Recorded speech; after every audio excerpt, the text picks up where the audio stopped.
A ver, continuamos, chicos. Quisiera empezar con la voluntad. ¿Sí?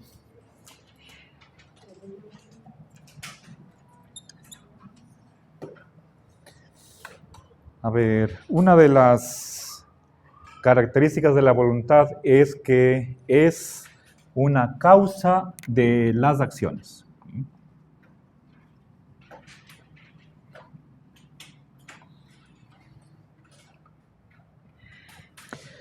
Es decir, la que produce una acción. A ver, quisiera, bueno, ya con esto he dado una característica definitoria de lo que es la voluntad.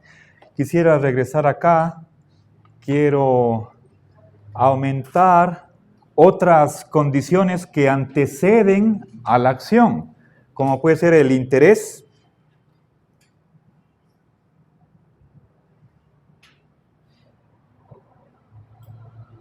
¿Sí?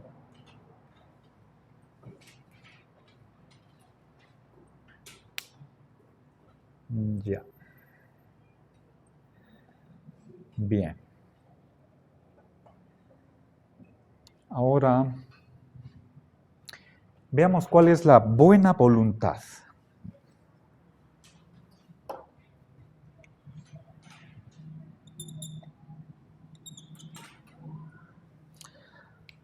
Si no toda voluntad es buena, ¿de qué depende la bondad de una voluntad?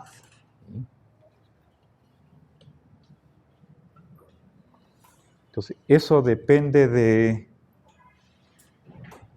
cuál es la motivación para realizar una acción. ¿Sí?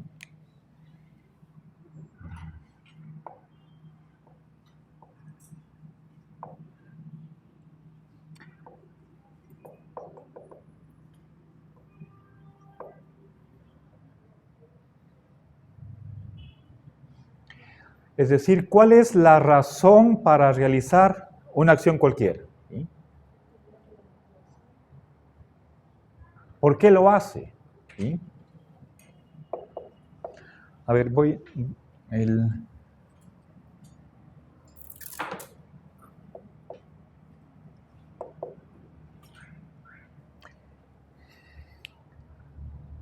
aquí también incluyo inclinación. A ver, voy a caracterizar exactamente qué se entiende por inclinación. A ver.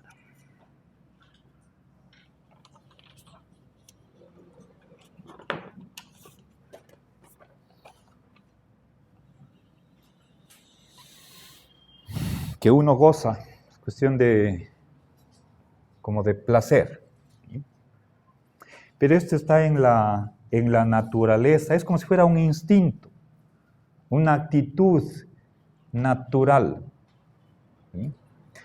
Ahora, quisiera que distingamos entre el mero deseo y lo que es la voluntad.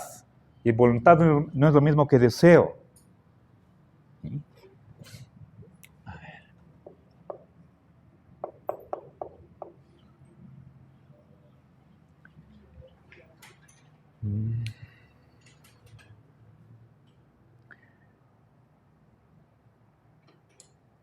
Un deseo puede ser con respecto a cualquier cosa, sin límite, incondicionado.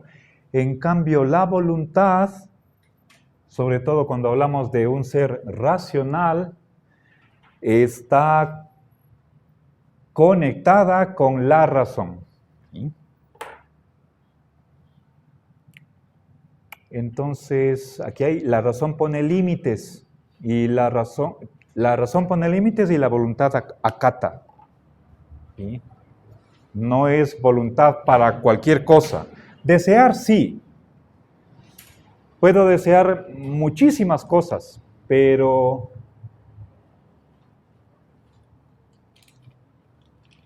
entonces en ese sentido el deseo no se subordina a nada. ¿Sí? ¿Puedo tener deseos contra lo que me diga la razón? ¿Sí?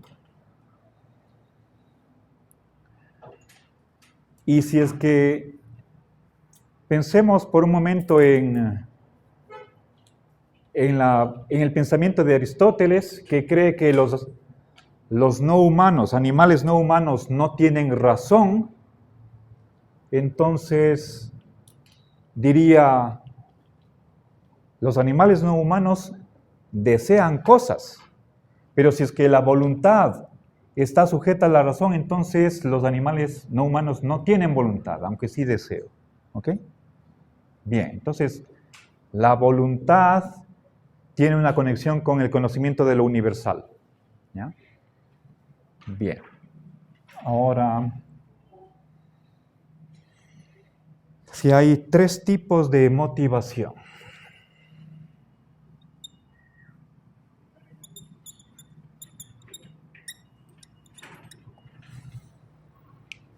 A ver, por inclinación, un propósito,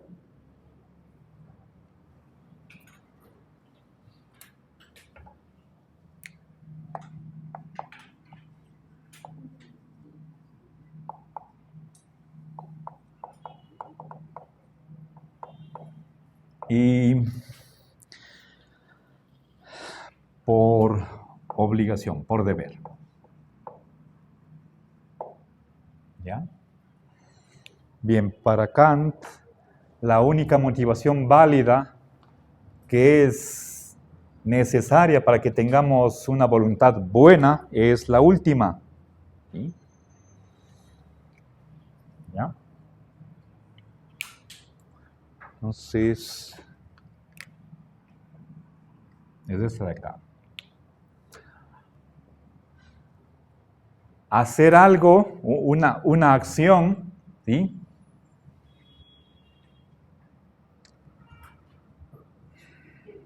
Estando convencido de que eso es lo que uno tiene que hacer. ¿Ok? Ahí tiene uno una buena voluntad. Ahora, fíjense, cuando hablamos de propósito, esto es la teleología.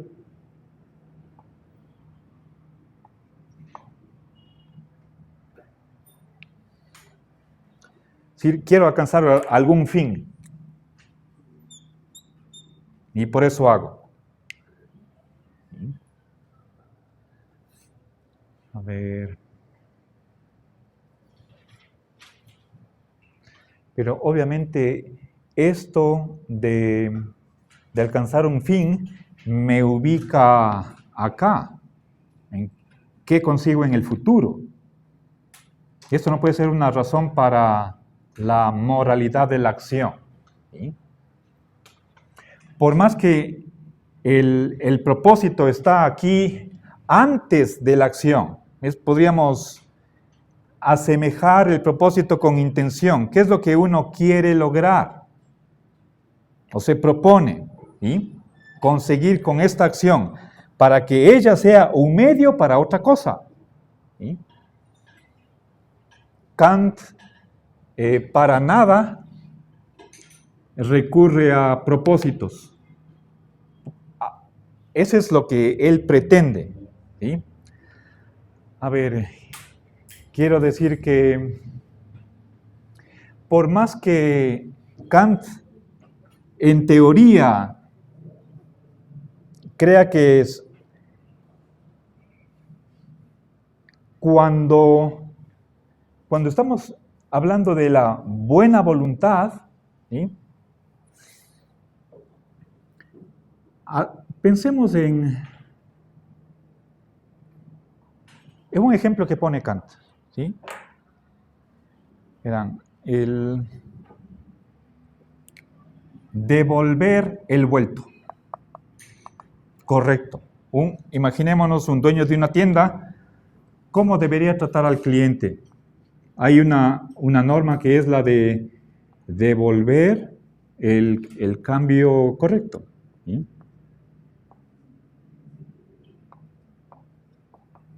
A ver, el cambio exacto. Correcto, esta es una palabra moral, de evaluación moral. Y aquí está una. Queremos hacer un juicio de valor en el sentido de positivo o negativo, aceptable o rechazable. ¿Sí? Bien. Esto es una norma. Una norma universal. Preguntémonos, ¿por qué es válida? ¿Sí?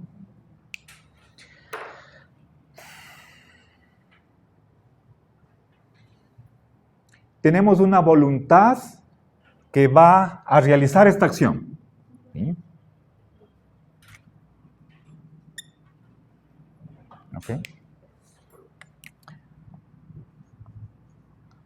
La voluntad va a ejecutar esta acción. ¿Sí? A ver, tenemos. Esta es una norma, es una obligación. ¿Sí? Esto es lo obligatorio, nuestro deber. Ahora,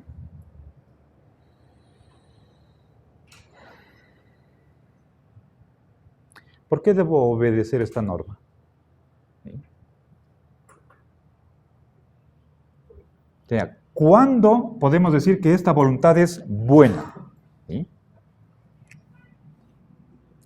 La bondad de esta voluntad. Si es que es simplemente, a ver, lo que realiza, la acción que realiza la voluntad puede estar de acuerdo a la norma, pero para saber si es que esa acción fue realizada con una buena voluntad, tenemos que ver qué es lo que le movió esa voluntad a este ajuste, que la acción esté de acuerdo con lo que es obligatorio. Si es que la voluntad está pensando en alguna ganancia, en un beneficio, que puede ser egoísta, ¿sí? Supongamos, se acerca un niño, compra algo y da un billete de $5. Es un niño que no sabe todavía las cuentas y le puede engañar, ¿sí?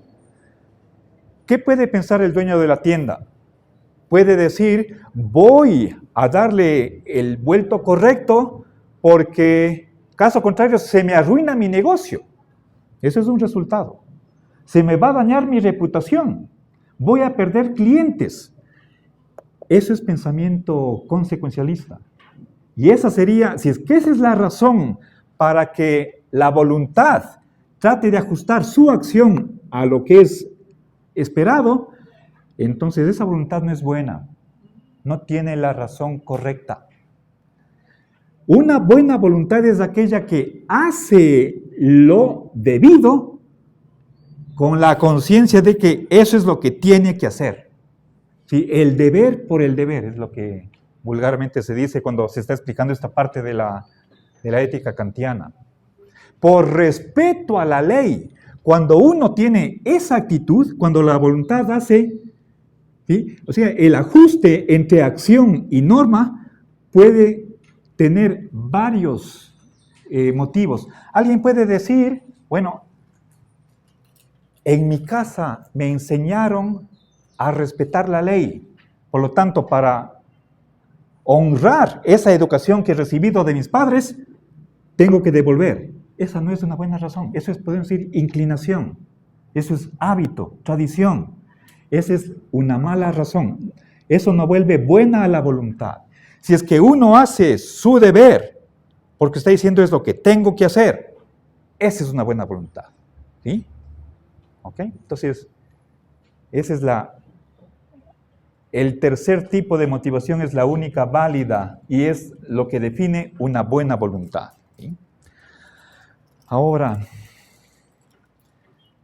Kant dice que la buena voluntad es lo único que es intrínsecamente bueno. O sea, recordemos el problema que vimos al inicio del curso. Después de qué es la ética, en segundo lugar abordamos la cuestión del bien. ¿Sí? Bien intrínseco. ¿Cuántos hay? ¿Cuántos? La respuesta de Kant es uno solo. ¿Cuál es ese sumo bien que vale por sus propias características? ¿Sí? Separadamente de aquello a lo que me permita acceder. ¿Sí? Para Kant es la buena voluntad. ¿Sí? No otra cosa. Y cree que es ella, la buena voluntad, lo que da el valor instrumental al resto de cosas. Cualquier otra cosa va a ser buena si es que está al servicio de la buena voluntad. ¿Sí? ¿Ok? Bien. Entonces, ahora, ¿por qué? ¿Sí? Fijémonos, recuerden de dónde viene la palabra intrínseco, es intra se. ¿Sí? Dentro de sí. Si queremos buscar por qué la buena voluntad es buena, ¿por qué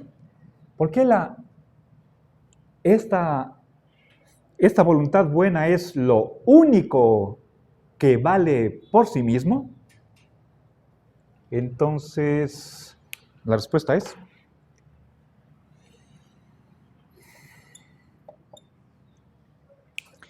simplemente porque es un querer, nada más. Es una capacidad que nos permite actuar en un sentido o en otro, para bien o para mal. ¿Sí? Simplemente porque la voluntad quiere, porque es un querer, nada más. Y tener esta capacidad, y que es como de elección, de decidir hacer algo, y por supuesto, llevar a la práctica lo que uno tiene en mente. Entonces, simplemente ese mero querer es lo único que vale en sí mismo. No hay más. ¿Sí?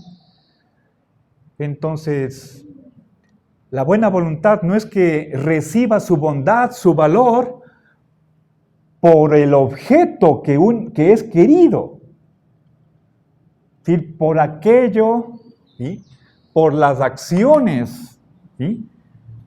Que la voluntad me permite hacer, sino simplemente el hecho de que esta voluntad haga esa elección. Por eso es buena, independientemente de la naturaleza de esa acción, buena o mala, mejor o peor.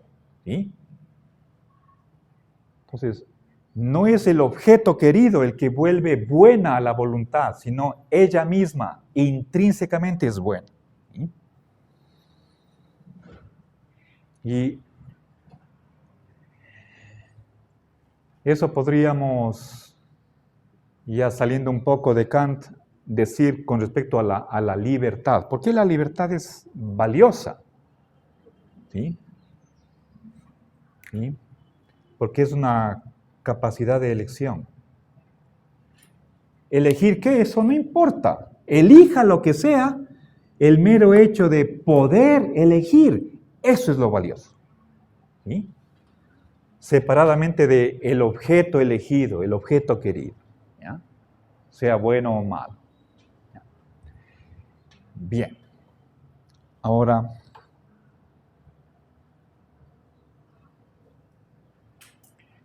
veamos. Entonces, fíjense, estoy relacionando la bondad, ojo, esto es importantísimo, la bondad de la voluntad está definida por una conciencia del cumplimiento del deber. Entonces, lógicamente, primero tengo la noción del deber y secundariamente la de bondad. Esto es secundario. Esto es el orden lógico entre obligación y deber y bien es lo contrario de lo que piensan los consecuencialistas o utilitaristas. Recuerden, ¿cuál es el criterio de moralidad, el criterio de la obligación para un consecuencialista o un utilitarista? Maximizar el bien. ¿Sí? Pongamos aquí el consecuencialismo. ¿Sí?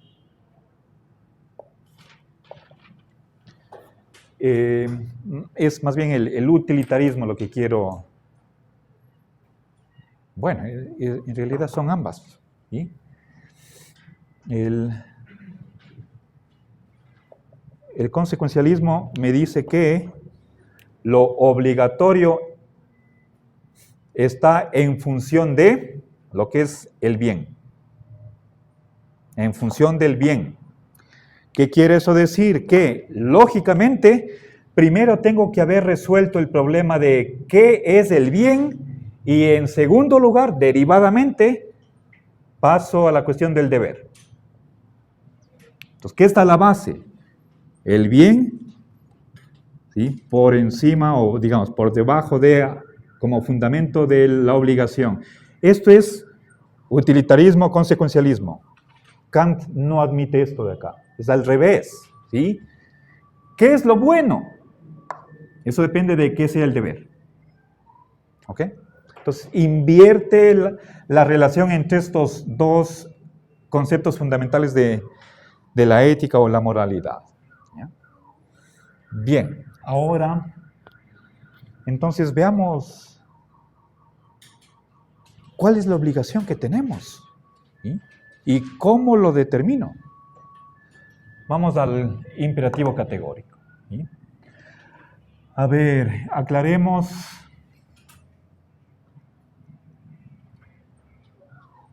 ¿Qué significa categórico? ¿Sí?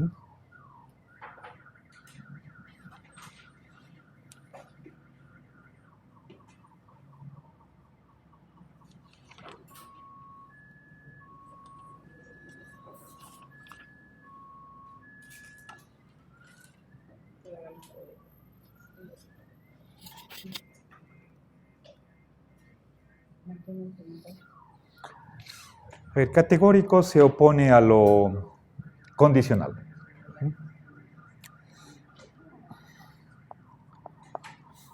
Categórico es diferente de lo hipotético. Imperativo condicional. ¿Sí?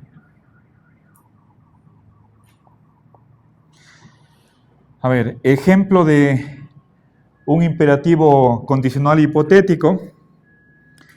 ¿Ya? Si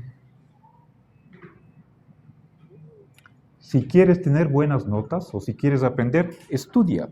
¿Sí?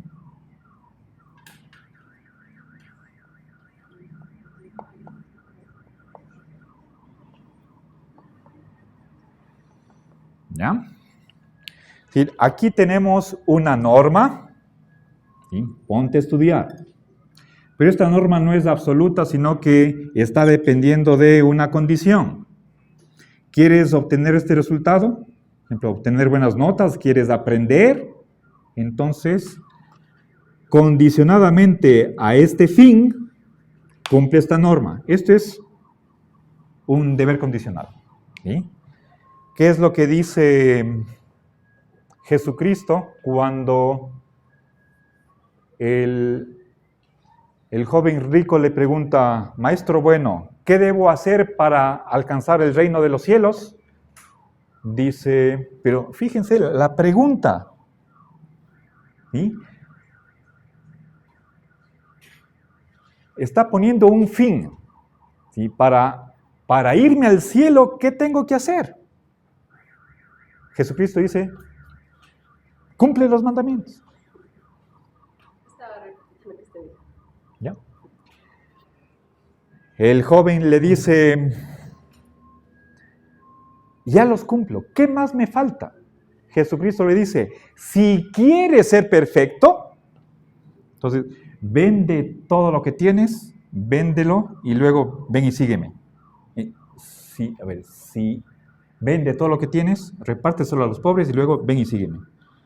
Nuevamente eso es condicional. Si quieres ser perfecto, entonces haz tales cosas. ¿Ya? Eso es un imperativo condicional. El imperativo categórico no depende de nada. Por lo tanto, es universal. Recuerden, estamos en este nivel, en esta dimensión. ¿Sí? Cuando hablamos de un universal, estamos haciendo abstracción de lo que es nuestra circunstancia particular. Nosotros estamos en Cuenca, en Ecuador, año 2023, todo eso nos condiciona. Pero eso es contingente. No puede ser que la obligación moral, ¿sí?, esté conectada, echando sus raíces en esas circunstancias variables. Entonces, tenemos que enunciar un imperativo que separe, deje de lado cualquier condición, cualquier propósito, cualquier inclinación, intereses. Aunque ese es el espíritu de lo que quiere conseguir Kant. Que lo logre, eso es otra cosa. Y ahí se le puede hacer una crítica. ¿Sí? Entonces, veamos qué es el imperativo categórico. Hay varias versiones. Les voy a dar las dos más importantes. ¿Sí? Ok, a ver, la primera es la siguiente. Actúa de tal modo, que ya está diciendo, está dando una obligación. Actúa de tal modo, ¿sí?, que la máxima, a ver, que tú quieras, actúa de tal modo que tú quieras que la máxima de acción que sigues se convierta en ley universal. Explico esto. ¿Sí? Bueno, puede ser que la formulación sea un poco larga, tal vez un poquito complicada, pero quedémonos en lo principal. Vamos a ver. Y aquí me falta otro elemento más. ¿Quién me dice? Una cuarta palabra para esquematizar el imperativo categórico en esta primera versión. ¿Sí? ¿Qué palabra falta? Y, a ver, ya, eso, pongamos aquí. ¿Qué más?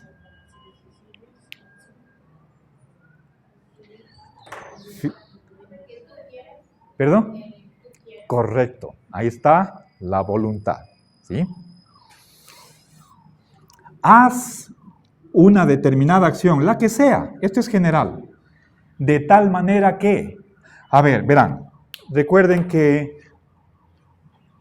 toda acción, aquí está simbolizada por la A, que hace un sujeto conscientemente, planificadamente, con libertad, está siguiendo una norma, una máxima. Pero esa máxima es la que maneja el sujeto, que no necesariamente va a ser la ley universal. ¿Sí? Aquí recordemos, a ver, alguien puede decir, si quieres reducir la cantidad de dióxido de carbono, utiliza transporte público. ¿Sí? Eso es un imperativo condicional.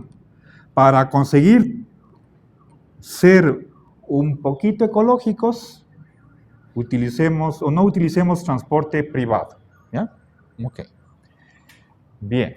Ahora, entonces, nuestra acción está utilizando una máxima.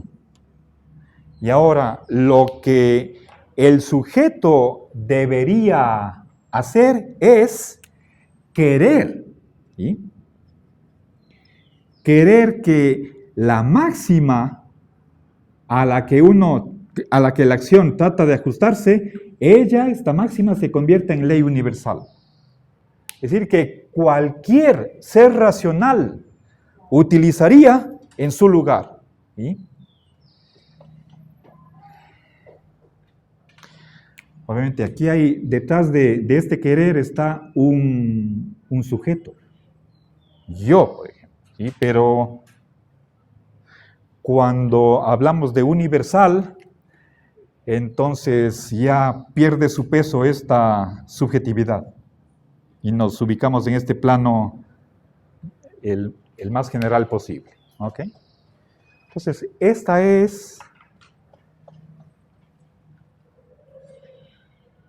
este es un criterio de la moralidad de una acción. Recuerden, queremos evaluar moralmente una acción. Aquí está la respuesta. Para saber, no solamente para saber, no es problema epistemológico, lo que determina el valor moral o la moralidad de una acción está aquí, que la persona se mueva a realizar una acción, la que sea, el contenido de esta acción no importa.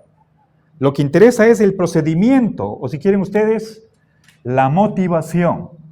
¿Sí? ¿Por qué este individuo hace esta acción? ¿Sí? Esta acción, en primer lugar, está siguiendo una máxima. Esta máxima es escogida por el sujeto individual. Pero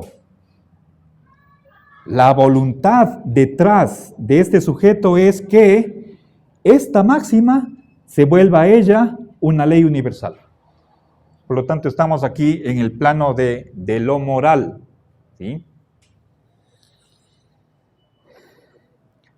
Entonces, la voluntad que tiene este sujeto es el cumplimiento del deber. ¿Sí? Eso quiere decir que si es que uno tiene una máxima que no puede, ¿sí?, convertirse en ley universal, entonces lo aconsejable es que no haga esa acción, si quiere ser moral. ¿Sí?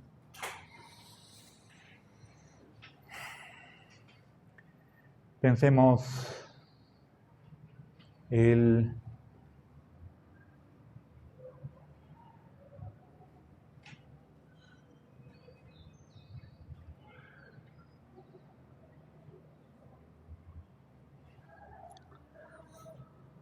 a ver,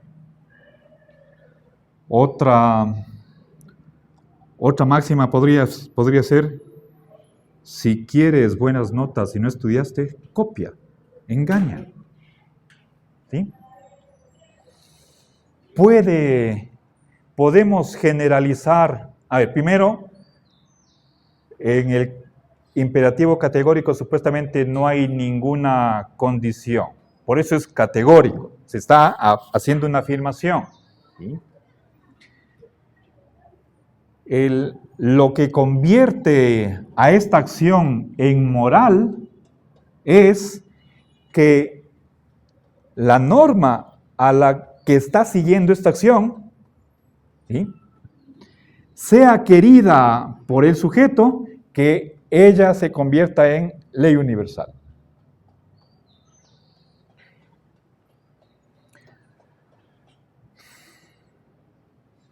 Aquí está una voluntad. ¿Sí? Ahora,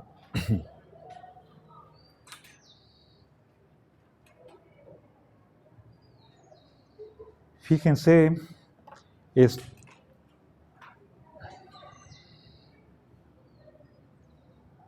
nuestro actuar, nuestra acción se va a convertir en moral cuando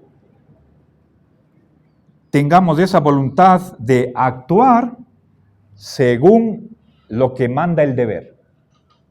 ¿Ok? Ahora, esta primera formulación del imperativo categórico es puramente formal, y la ética kantiana es formal. ¿Y por qué? Si el formal está opuesto a contenido, ¿sí? Pensemos en la dicotomía aristotélica de forma y materia, ¿sí? A ver, formal es lo opuesto a... Bueno, en el contexto de la ética se suele hacer la distinción entre ética formal y ética material. ¿Sí? A ver, con otras palabras, lo formal me dice cómo. Es una cuestión de procedimiento. En cambio, lo material me dice qué. Ese es contenido. O fijen ustedes la sustancia.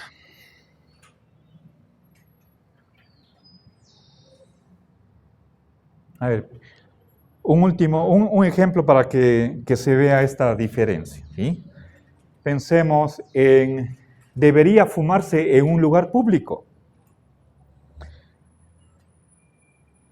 En la universidad he visto en alguna de las entradas, no sé si era la de arquitectura o la de frente al teatro, en la vereda hay un letrero que dice espacio libre de humo, ¿ya? Y por supuesto con el signo de prohibido fumar. ¿Sí? Preguntémonos, ¿por qué debemos acatar esa norma? ¿Cuál sería el fundamento? ¿Sí?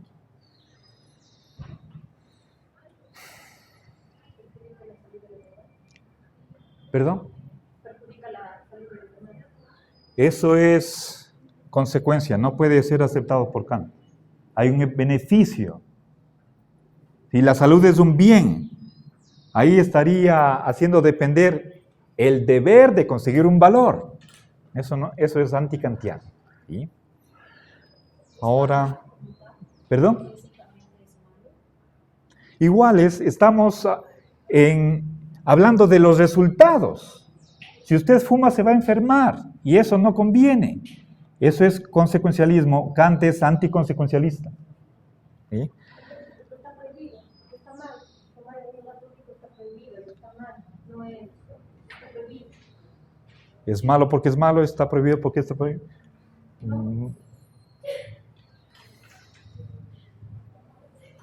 Si nuestra voluntad actúa acatando esta norma, queriendo que todos actúen de acuerdo a esa norma, eso es lo moral. Y bueno, simplemente apliquemos este esquema a cualquier acción. Aquí está, ¿sí? Si nuestra voluntad, ¿sí?, apunta a que el canon que sigue nuestra acción, que ejecuta la voluntad, ¿sí?, aspira a este fin, entonces eso es moral. En este caso, fumar no es algo que alguien deseara que se convierta en ley universal. Entonces, por lo tanto, no debo hacer. ¿Otra vez, por favor? Fumar no es algo que yo quisiera que se convierta en ley universal, por lo tanto, no debo hacer.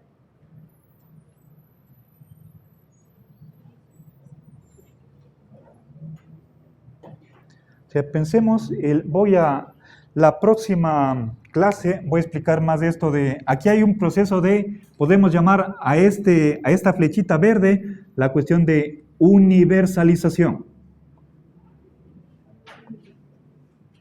Explico la próxima clase. ¿Sí?